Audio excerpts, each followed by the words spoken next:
بسم اللہ الرحمن الرحیم۔ گمنام ہیرو کے معزز ناظرین السلام علیکم۔ آئیے چلتے ہیں کہانی کی طرف۔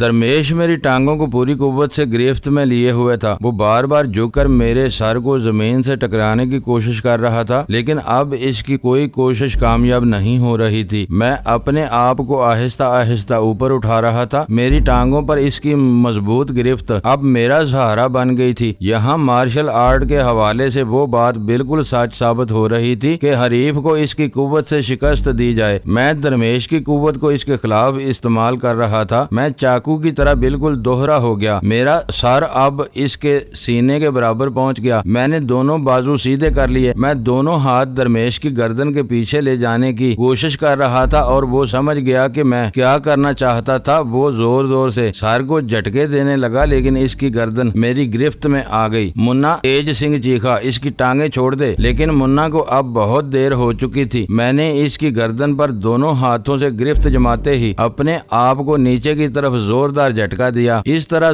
زوردار جھٹکے سے درمیش کے قدم اکھڑ گئے۔ وہ بھی میرے ساتھ جھکتا چلا گیا۔ میری پشت زمین پر لگی اور درمیش میرے اوپر سے الٹی کلا بازی کھاتا ہوا دب کی آواز کے ساتھ پشت کے بل میرے پیچھے کی طرف گرا۔ اس کے منہ سے کراہ نکل گئی تھی۔ میری ٹانگیں اس کے شکنجے سے آزاد ہو چکی تھی، لیکن میرے اندر اٹھنے کی سکت نہیں رہی تھی۔ میں بے دم سا پڑا تھا۔ میرے جسم کا سارا خون اب بھی میرے سر میں جمع تھا۔ لگتا تھا جیسے خون کی روانی ٹھہر گئی ہو۔ دماغ میں دھماکے سے ہو رہے تھے۔ جانکی کی آواز میری سماعت سے ٹکرا رہی تھی۔ وہ چیخ چیخ کر میری حوصلہ افزائی کر رہی تھی۔ پہلے تو یہ آواز مجھے بہت دور سے آتی ہوئی محسوس ہوئی، پھر بتدریج واضح ہوتی چلی گئی۔ میں نے سر کو 2-3 جھٹکے دیے۔ جمود ٹوٹنے لگا، میرے حواس بحال ہونے لگے اور جسم میں توانائی عود کر آنے لگی۔ میں پہلو کے بل ہو گیا اور کوہنیاں قالین پر ٹکا کر اٹھنے کی کوشش کرنے لگا۔ میں اٹھنے میں تو کامیاب ہو گیا، لیکن اپنی ٹانگوں پر کھڑا نہ رہ سکا اور لڑکھڑا گیا۔ کم وقت درمیش نے